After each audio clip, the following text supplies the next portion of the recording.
we do have the champ select. We are coming into game number 3, Dignitas versus Legion. Game 2 coming in Dignitas. They did take game number 1, and it looks like we may see the same bands game number 1, but we're still seeing a Nautilus band coming in here from a Legion as well. Yeah, and so right off the bat, Amumu and Alistar definitely work out. Nautilus and Shen, so they might not be banning Soraka, which would be kind of interesting. I mean, you can leave Soraka open. The only issue is Dignitas, they like running those heavy tank comps. They like running comps that are very, safe in lane, very easy in lane, and then late game are unkillable. So Soraka works very well with that. It makes you unkillable that much sooner. So we'll have to see. You obviously get the armor from Soraka if they allow that pickup. They could first pick it. They are going to ban Morgana, though. So Morgana was very safe in that lane. We're actually grabbing Vladimir, so a complete change up. Vladimir is going to be very safe in that top lane, not going for Jax. They could send Vladimir mid, though, so that is also a potential. And Vladimir does fall under Skara's role of let me just sit back passively and farm. Yep, and Vladimir was the one odd one out here from Dignitas, actually. So, the Amumu Alistar, same as last time, at least in kind of being the odd band for him here. We do have the Morgana no longer available, but Soraka's still open. I can't... If Legion is not going to be grabbing Soraka here, you're giving it to Dignitas. You're giving, we're probably going to be a similar build as we had game 1, a very tanky team, and you're going to give them Soraka. You're going to give them the heal. You're going to give them the armor. I'm wondering what Legion's thinking about then. And it's interesting, with the Kennen pick, I don't think you send Kennen top, you probably send Kennen mid, so they can pick up both Jax and Soraka if they'd like to. And so Jax and Soraka do combo very well. They are already going to have, Vlad for that late game carry, but that would give them 2, maybe even 3 late game carries, depending on their AD. But it's interesting. They could send Vladimir top. The only concern is AD Kennen is a pretty strong counter to Vlad, and it's very aggressive. You can kind of shut him out of lane early. You have the range damage to exchange harass with him. And so if we see that same kind of build from Cruiser, that would be very difficult for Crumbs to deal with. So I think that we're going to be seeing Vladimir mid, and we'll see, who goes top. But Jax did so well last game. I think that's a pretty common pick. Going to pick up the Mundo and the Terex. So, waiting off a second, they want to kind of see what Legion is doing. Don't want to, pick themselves into a countered situation. Will be a very safe team comp. I mean, I agree holding off just for a minute, because I think, they're like, why are they not taking Soraka? Are they just trying to force us into a situation where we may want to take her? And not to say that, Dignitas still can't take Soraka. We can have Vlad go top, and we could Soraka mid if we really want to.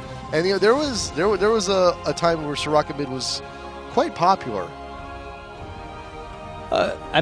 I don't know that she was ever super popular, but she was fun. She was fun. Skara made her popular. Yeah, well, Skara makes a lot of champs popular. Yeah. You see Skara playing Mordekaiser. You see him playing Katarina. It's always a fun time.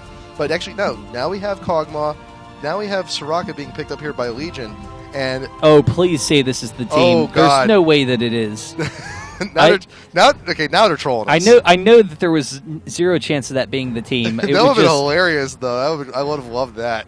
Yeah, but regardless, I don't know. We'll probably see some kind of standard picks. Yeah. Singe would be interesting, though. Clearly we're not going to be seeing a Fiora. There's 0 lanes that Fiora would work in. Go ahead and pick it. If you really think you want to run Fiora, but right now we see for Legion, they have a lot of AoE control, and so Maokai, he has that damage reduction.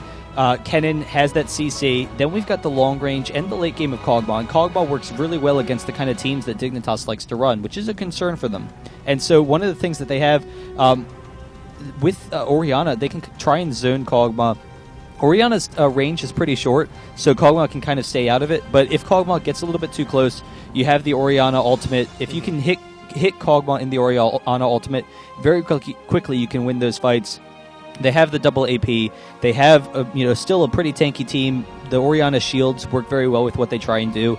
And then Corki and Taric is a really aggressive bottom lane. So Soraka versus Corki and Taric, you have the armor from Soraka, but there's just so much armor shredding and so much burst. Then you consider the fact that Corki also has a lot of magic damage. Very quickly, you can just win those exchanges. And so that's going to be very aggressive. But I would say Cog and Soraka are generally going to be very safe. They have such long-range farming. Cog can just sit back and farm. So also considering the Riven pick here, last for Legion, top lane, Riven, mid Kennen. Just trying to think about all these lane matchups here. So Vlad Riven top lane. Yeah. So Riven can definitely get quite a pretty heavy deal of harass in onto Vlad. And we do have a shield. We can mitigate some of the damage from Vlad's harass. Yeah, and I mean it's a pretty even lane matchup. Vlad, he has the range harass. As he gets regen, very quickly he can win that lane as time goes on. And that's one thing with Riven. Riven beats almost everyone in lane early levels, and Riven's just such an aggressive laner. You want to try and get early kills or get an early advantage, but most top lane champions beat Riven as the lane progresses. If Riven doesn't get an early advantage, she's kind of an all or nothing kind of champion top. She will be safe against a number of people, but really Riven is going to try and be very aggressive against Vlad early, try and pick up some kills or force them out of lane. Riven has plenty of damage to do with it. Has lots of mobility. Mundo, it will be tough to gank Riven with the jukes that she has for the cleavers and the mobility that she has. But if Vlad can hold off, if he can play defensively through the early levels, around level 7, he starts to do a little bit better. And as it goes on and on, he does better and better. But he always has to worry about the burst damage from Riven. It's just so much killing potential. But once Vlad goes ahead, we get the revolver. Right. We got the spell vamp on him as well. He's gonna be able to sustain in top lane quite a bit. So if Riven's gonna have to go ahead and get that kill, we got to go ahead and do it early. Maokai coming up, have a little bit of health with that twisted advance and the Q. Not sure if it's gonna be enough though. But I'm also I am. Hey, if Maokai gets the twisted advance, then it is 100% enough. But the issue is if Morgana can get out, or if Vlad can get out of there. It's interesting. I'm not positive. But some abilities, they will snare Vladimir while Vladimir is pulled. I don't think that the Twisted Advance does it, but I'm curious. I have to test that now because I know some abilities, if you can hit Vladimir, and if he pulls mid-action, it still snares him in his pull. So I think Morgana ult is one of them. Well, Morgana ult stuns him. Nocturne fears, you can fear Vladimir through the pull. I'm just curious whether or not the snare of Maokai hits. If it doesn't consider it hitting because Maokai hasn't hit you, or if it does snare you. Because then if Vladimir is trapped up there, you followed up with Riven. Regardless, even if Vladimir gets off the pull, it's just going to be a lot of damage and a lot of CC from both Riven and Maokai. So it is going to be a very aggressive lane. If he gets caught out of position very quickly, he is going to go down. He needs early coverage. But then the issue is if Maokai comes up the bushes, Maokai has enough range that he can engage from the bushes, and you can't really defend against it as easily. Not to mention, Maokai's jungle path also quite predictable, and game 1, Dignitas came in with that pretty killer invade onto the blue buff. We caught Latimore's off guard, and we saw what that took us.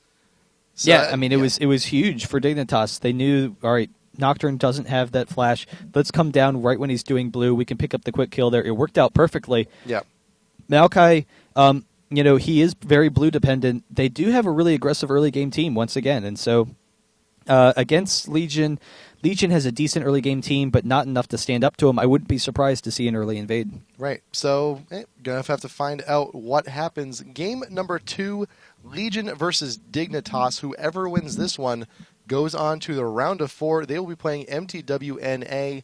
And we also got a pretty big day tomorrow as well. If you want to stick around tomorrow morning for the EU, we do have Navi versus CLG EU. Tomorrow afternoon, Dynamic versus Curse. We got the IPL4 rematch of the Thunder Six. That's going to be a good one. So do please stick around. Thank you for joining us tonight. You got a nice big double header for you as well. Trying to finish up all these brackets, and I believe Saturday, Grand Finals, we're going to see the first 2 teams from NA and EU. So he's going to move on to IPL5. But for now, though, we got the game loading up. We're getting ready. Going to have to see. I'm curious to see how well this Maokai is going to do. I want to see these ganks. I want to see these ganks actually happen. But I don't know. We saw it happen in game 1. And now I'm kind of wondering. He has the setup. I mean, Vladimir is generally safe in lane, but Orianna, there's definitely the threat of him taking down Orianna there. Kennen has decent follow-up, not the best, but even so, the easy shuriken on the Maokai snare, that will be fine.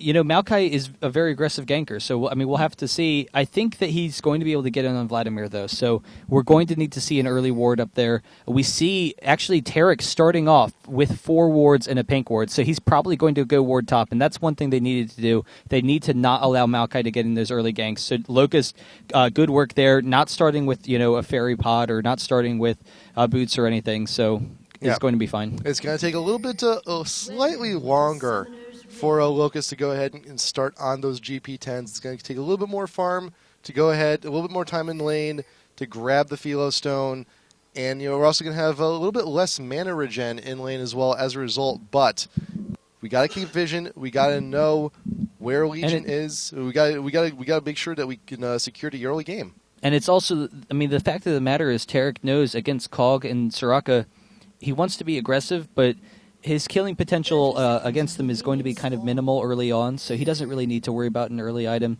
and they're not going to harass him early on, so he doesn't really need those early items as much. The ward coverage is obviously going to be huge. I'm a little bit surprised he's not heading up there, but even so, we do see they are going for that aggressive gank. I'm sure he wishes they were on purple side, because then they could go for the gank at blue and still get that ward coverage up there. So unfortunately, there's not going to be a ward for Vladimir, unless he decides to just kind of take the time and head up there, which he could very well do. And Maokai should be pretty safe. You see Maokai starting off at Wraiths. Yeah, usually the familiar. He could go to blue, and that is a very common start. To start Wraiths as Maokai, you start off with the 15 ability power. You can kill it really quickly. You get over there in time for blue. However, I think that he's going to be safe enough from Dignitas. I think it'll be pretty tough for them to get that invade, because I think they're expecting it this time. Well, Mortis, he is walking over. He's making his way down, but Dignitas, they got their timing down. They're trying to get in, and Demon Oil is being caught out. We got the stun here from Tarek. We're getting all the damage we need to. He is ignited. Probably is just trying to get a little bit more vision, trying to get that reach down. Anubis, right now, Legion is pretty split, and there's not really a whole lot they can do about this invade. Once again, we got the stun coming in from Locust once again. Blue stolen, successful invade. 2 games in a row for Dignitas. Not the best start once again, and Loud Mortis. We're pretty low on mana from that. We're going to have to back after these wolves. Right, and there's 2 issues there. One, Maokai, his jungle is almost completely shut down. Yeah. He started off boots instead of like a health or regrowth pendant. Oftentimes you'll see Maokai start with the regrowth for the fast Philosopher's Stone. I've seen a lot of Mortis kind of likes that support build a lot. But so the boots will help him some. Unfortunately, he won't have enough mana to clear his jungle like he would like. But then you also have to consider Kog'Maw doesn't have that flash. So if we have some aggression from Corki and Tarek, they have the little EXP experience difference, then they can maybe pick up some kills. And Mundo, any early advantage for a jungler is huge, and Mundo is definitely someone who can take advantage of it. Counter jungling, he has a massive speed advantage already against Maokai. We'll have to see how he handles that. Well, Mortis has managed to not have to go back quite yet. We're burning those health potions that we did get, trying to finish up the small golems. I really hope you don't die to these things. Just don't. That'll be very embarrassing. No, okay, good. We got it. We're in there. We should see him back right after he kills that last small golem. Just try and buy, see where we can go from here. Our red is still up. Loud Mortis can actually still go ahead, grab the red after we go back. We got the Fairy Charm. Looking to build towards the Philosopher's Stone. We don't have a whole lot of money available to us, though. Blue was stolen, a little less money in Maokai's pocket, so gonna have to make do with what we got. While on the other hand, Mundo, quite healthy. We got the cloth over. Well, Mundo with the fast pass on the Scara for that blue buff with Orianna, so that's going to be huge against Kennen. Orianna definitely has really aggressive harass early, so yeah, it's not like Kennen doesn't really need. Kennen doesn't use mana; he uses energy. It's what it is. But Cutie Pie getting chunked out a little bit here by Demon Will. We got a little bit of a range here on the Kog'Maw. Once he hits 6, he's going to be able to harass even more effectively. We may see a little bit of a turn in tides here at bot lane, but once again, saw what happened last game. Every lane just got rocked, really, and we had the constant pressure here. I don't know. It's once again, it's not the greatest start for Legion. Yeah, but they do have a pretty strong bottom lane. They should have an Right. advantage over Corki and Tarek as the game progresses. As long as they don't allow Cog to get picked off, that's the concern. We do see Maokai coming mid here, and he wants to get those aggressive ganks. We see the Soraka heal is going to be perfectly fine at keeping Demon Lull up. Their regen compared with Tarek is absolutely huge. So with the range harass that Cog has, they will be fine. But there's actually the flash. Can he get in range? He does. So he has the red buff as well. Skara just barely able to get out of there. One more attack would have taken him down, but he is going to be safe. 20 health getting away, just barely. Flash just in time. The ignite from Prawley almost did it, but nice flash away from Skara. We just getting right out of that Q range from Maokai saved our butts. No first blood still yet. 5.5 minutes in. We're still hunting for that first kill. And top lane, we're also seeing that Crumbs is losing out on a little bit of farm. Little bit. Actually, that's a huge understatement. A lot of farm. Riven's pretty much doubled up on him right now. Yeah, I mean, Riven has the early advantage, so Yeah. Vladimir has to play very defensively. Cruiser getting kind of low, but he is going to be fine. Can farm very easily. It was kind of interesting. Skara, when Maokai came in, really nice awareness. So once Kennen got the stun, when he saw Kennen being aggressive, immediately Skara started retreating towards the bot river. But we do see Prawley in this bottom lane. He is not level 6, so we won't have the ultimate, but there's the exhaust on the Cutie Pie. The stun on the Locust. So Locust very close to going down, but the heal, he is going to be fine. Dominate can chase them off, so they will be safe here. And actually the exhaust onto Prawley, and with the red buff, they can pick up the first blood. Inubish forced to retreat with the flash, so he will get out of there. But Scar with the last fight, when Kennen came in for the stun, he recognized, oh, Kennen's stunning me, I've got to expect Maokai coming in. So he started retreating towards the bot. As a result, Maokai wasn't able to get the immediate twisted advance after the flash. Usually you can just flash right in range, but it did kind of hold him off for a little bit, prevent him from getting as much damage as he would like. I'm trying to understand why Probably went for that gank. It would have been so much more effective if we just farmed in lane, got 6, and then went down to go for it, because if we had the ult available to us, that would have been kills. That would have been 2 kills. But we got a little impatient, tried to go for that. Granted, we did force the heal from Locust, but that's a lot of health to try and chunk out when you're very close to their towers. And Dominate, he's very fast jungle. He can be where he needs to be. He's got his boots. He can be down there because you're mostly going to be farming up around the red area, because that's where most of the neutral creeps are on the blue side. He's not going to be too far away, and man, I wish Probably was 6. The big issue is that Kog'Maw doesn't have the follow-up damage. So by Kennen going down before level 6, you can catch them by surprise. They aren't expecting it. You saw it almost kind of worked out, but the heals are just too strong, and Kennen doesn't have any damage right now. Here we're going to have the stun, and we have plenty of damage. Cog is able to flash out of there, but even so, Cutie Pie taking huge control of this bottom lane right now. And so, I don't know, it's difficult for Legion to pick up those kills in that bottom lane. They really just want to sit back and farm. We do see Kennen pushing down this mid tower. Will be very safe to farm there. Mundo isn't really a big threat to ganking him, so he knows he's generally going to be safe as long as his lightning rushes up.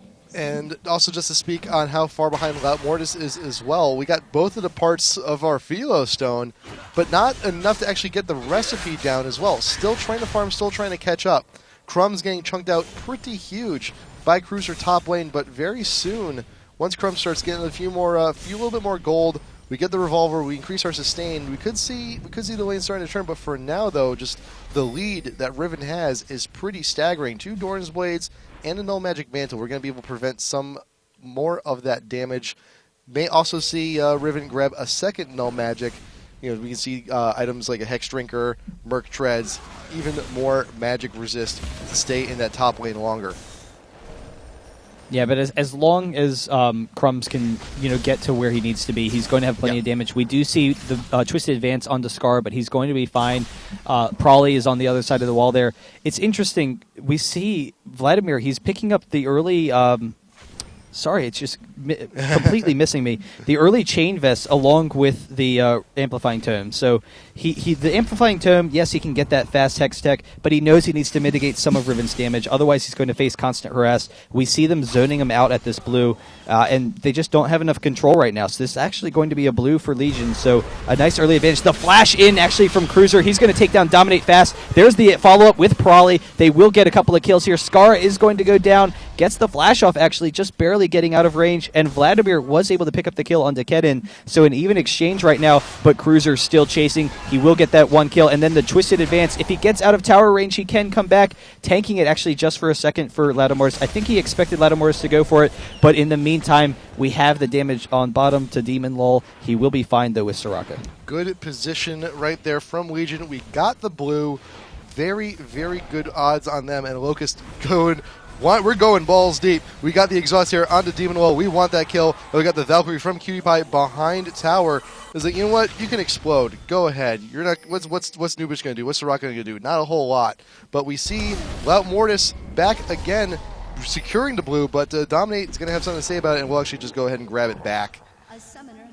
Yeah, and so unfortunately, the fight lasting a little bit too long, he doesn't have the quick clearing speed for the counter jungle, and so he wanted to grab it, wasn't quite able to in time.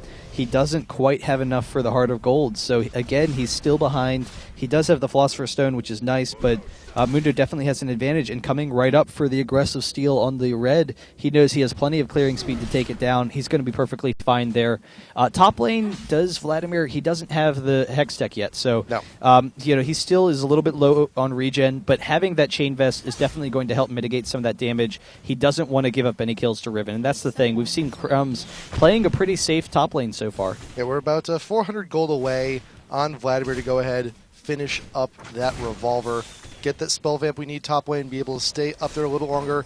And also, we have the Chain Vest now. We're going to be a little bit more tanky top lane, more than likely going to be built into Azonia's. Get all that AP we need, and Demon Lol getting caught out with the stun. Once again, the heal from Soraka can only do so much, and we also got the Wish coming down as well, but you know what? Not going to be enough. Skara are you going to be able here to help capitalize on this? Hey, we got a little bit of help from our friends, and going to go ahead and push the wave. We could, Dignitas could actually go ahead, push down that tower if they want to, or they can just go ahead, keep it up, keep our bot lane, keep Demon Lol and Inubish in bot lane, keep them from roaming, and we can just continue the pressure. But Maokai coming in onto Vladimir, and he's already losing hard to Cruiser. He tries to flash out of there, but with the slow, he is going to go down. There's the kill. And he is struggling in this top lane. He's done pretty well, did not give up a number of kills to Riven, but Riven definitely has a serious advantage now. Right. And so that's one of the things with Riven. If you get that early advantage, you can snowball very well. Riven does match up well against Vladimir, but if you can't take advantage of it early, then Vladimir's in a good situation. He was able to, so now he's able to kind of control that lane. So now we've got a... We're seeing Cruiser get quite fed, but we're also seeing QtPie getting ridiculously fed as well. I would much rather have QtPie on Corki get more fed than Riven, because Riven, you're going to be up there, you're going to be on the front lines, you're going to be soaking up quite a bit of damage, but QtPie, he's going to be in the rear of these fights, he's going to be shooting off all the missiles we need to, and he's also bought himself a Black Cleaver, so he's got quite a bit of armor shred on him as is. It's interesting. It's kind of QtPie's favorite build, and so it has a ton of damage. We see the stun from Locust on the Demon Lol. They will have to back out of here, and now they have to deal a little bit with that ranged harass from Cog.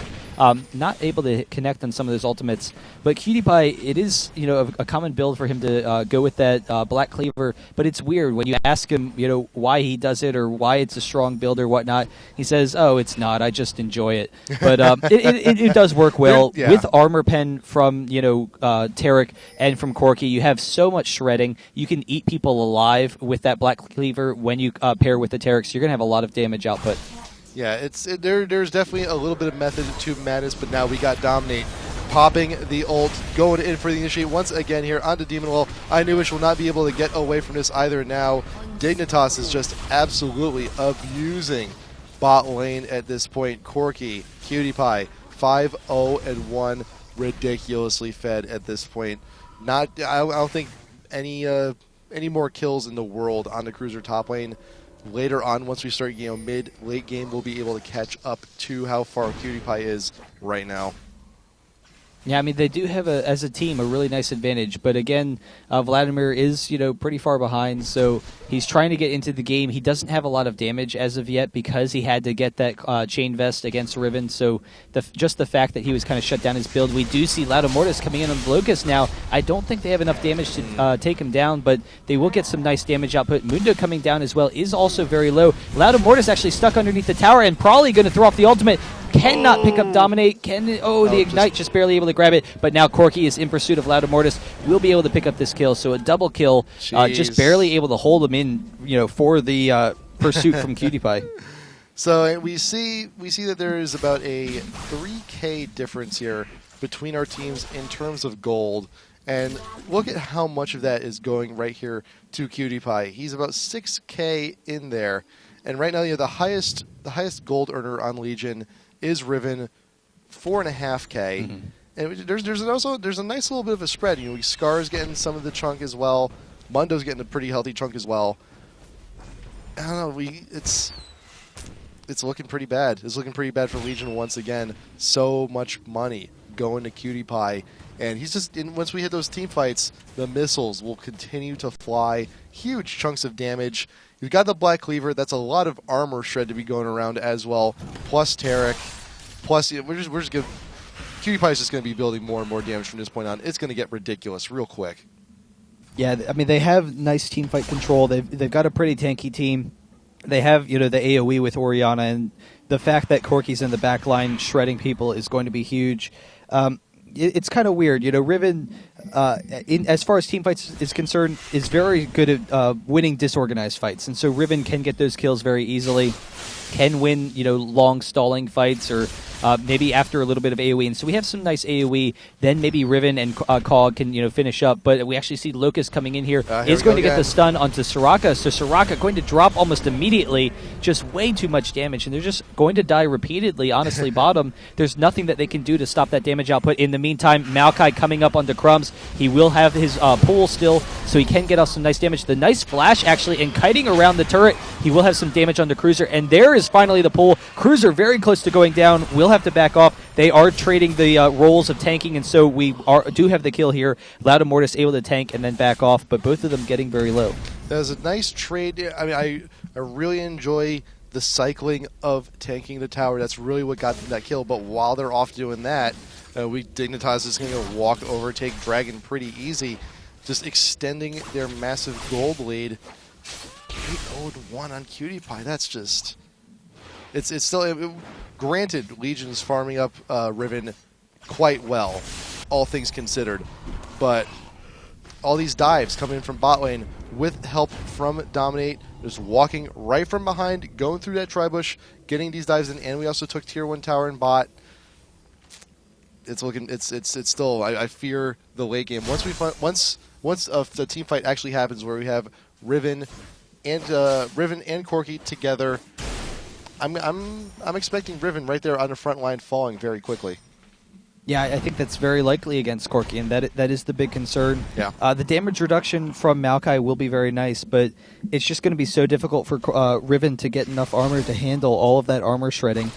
We do have the Soraka to try and help him out some, so that's going to be huge. Riven can still control that top lane, so we might see some nice split pushing if the rest of the team can kind of get an advantage where they can maybe win some team fights. And so that is the threat, that late game Cog, he can win team fights very easily. So if Legion, with just the 4 of them, with the fight control from Kennen and with Maokai, can win with the damage from Cog, then Riven can split push and continue to beat up Vladimir or whoever's going to lane against Riven. So now Dignitas leading the push up here in mid. Riven's going to walk right into the bush and dominate and go down very quickly. Does try and get out of there. Unfortunately, Cutie Pie has plenty of damage. Dominate will be able to tank this. Yep. Throwing off the exhaust. Doesn't want to risk going down. And so actually the rest of Legion following. What are you doing? You know they were there. You knew they were there. A lot more is trying to mitigate what he can.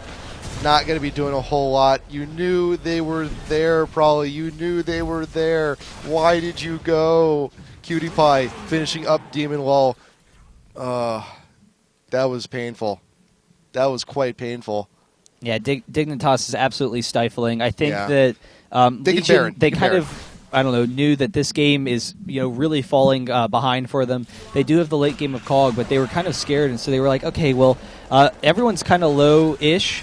Maybe some of their ults are down. The exhaust was down. Let's see if we can win this fight. Unfortunately, it wasn't really a good initiation, so Dignitas going to be able to pick up this Baron, will very easily be able to control this game from now. And the big thing to take is how strong Dignitas looks, and they always look just absolutely incredible, but even with the Crumbs switch, they are looking very strong. And Crumbs, it is interesting. It's a complete paradigm shift from Voyboy to Crumbs, because Voyboy was always known as being the hyper-aggressive top lane. Crumbs, on the other hand, we've seen really passive play from him. And even though he's lost as Vladimir, he did win his lane last game very well, was able to control the game. But the passive play meant that he hasn't lost that badly. He has clearly Riven has an advantage, but he hasn't fed. He hasn't gone like 0-4 or something. He's still going to be a valuable member of the fights coming up. The fact that it goes along with the kind of passive play of Dignitas, and then just knowing that they're going to control team fights. Top lane for Crumbs, it could have been lost immensely worse. We only gave up 2 kills within the process of about 20 minutes. And even then, you have to look at the comparison. Look how far behind bot lane fell for Legion. If you were to consider Crumbs losing top lane to be a car crash, bot lane for Legion is a 50-car pileup on the freeway right now. It just in the grand scheme of things. And the big thing is, Dignitas, a lot of their play style is that passive play, but then wait for your opportunities for kills. And passive play doesn't mean you don't make plays. You make plays, because you have the opportunities to make plays, because you're at an even advantage, because you're able to keep yourself at high health in lane. You're able to, not lose your lane. And so then, those things happen. We see Vladimir going to just split push bot. The rest of Dignitas is perfectly fine roaming around as a team. They know they can handle almost anyone. Without Kog'Maw in their lineup, there's, almost zero chance that the rest of Legion can win these matchups. But they do have a lot of damage with Riven, so we'll have to see. But Riven is definitely very powerful right now. But Vladimir should be able to win against Kog. So having that split pushing capability is huge at this point. Yeah, unfortunately, I feel that the necessity for Legion to get Riven into those team fights to try and sway everything has already passed. We've gotten to the point where Dignitas is just ridiculously fed to the point where they're just, they're nigh unkillable at this point. We also consider the fact that the largest damage dealer on Dignitas right now, pure physical damage and armor shred, and right now Riven, we see Cruiser actually can still buying pretty much mostly magic resist items. You can only do so much. How much armor do we actually see on Cruiser total? 69 armor, which a lot of it is going to be shredded instantly by Cutie Pie and by Locust. It's not a whole lot to do. And by constant pushing, Dignitas has definitely put themselves in a position to aggressively take some towers. Here we have the first tower. Locust trying to come in, not quite able to get the stun, but because Vladimir is pushing up that bottom lane, they do have the opportunity to come in quickly. They could transition back and forth, but actually they're just going to come right onto this base. So they know, how strong they are right now. They know that Legion can't stop them in a fight, so they're perfectly fine. But Loud Immortus with the twisted advance, and he has to immediately flash out of there. He's going down quickly. There's the ultimate from Orianna. They're able to pick up a couple of quick kills. Corki going to work along with Orianna. Probably goes down. Soraka is out of there, but not for long. And we have Demon Law going down as well. They do chase him down. Inubish is going to go down. So there is the ace for Dignitas. This will be a turret. This will be an inhibitor. Unfortunately, Cutie Pie did go down, but I think he's cool. I think we're pretty fine. I think we're fine and dandy here. Dignitas just going to go ahead and take this inhibitor. We have the minion wave already here. We can push the Nexus towers. Both of them and the Nexus should be going down pretty soon. Legion, they will not be back up in time to defend this. And Dignitas, they're just too strong right now. We got Orianna keeping Maokai at bay. Oh, there's the Nexus. There's no way they're going to stop it in time. It's a race. Oh, they're backing out of there. So just barely not able to do it. We see Legion trying to engage. Riven with the stun, going to try and pick up some kills. Scarra very close to going down. We have the Ignite from Crumbs, but the flash from Cruiser is going to try and pick it up. Unfortunately, Dominate is able to grab the kill onto Prolly, but then we have the kill. Locust still going at it. What a trooper. He cannot do it. What a trooper, man. It's if they just straight up just continue to focus the Nexus, they probably had it. They probably would have had it, but you know what? We can still, Dignitas can still come back. Legion can't do all that much in the 30 seconds, plus the time it takes for Dignitas to come, walk on back. They just stroll right into the base, smack Nexus a few times, and then it should be GG. But now it's just like Legion killing time, waiting for that inhibitor to come back up. And while you're doing that, Dignitas just go ahead and pressure mid, pressure top. We can take those inhibitors. Yeah. Once Dignitas comes all back up, they just shove it down any lane they choose and just take this game right out.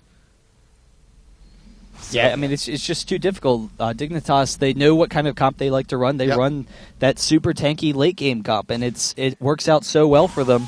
Almost every game, you need to have really nice fight control. So we have seen, teams like CLG with Anivia and with Vayne. Since Vayne is such a strong late game carry, able to pick up those wins.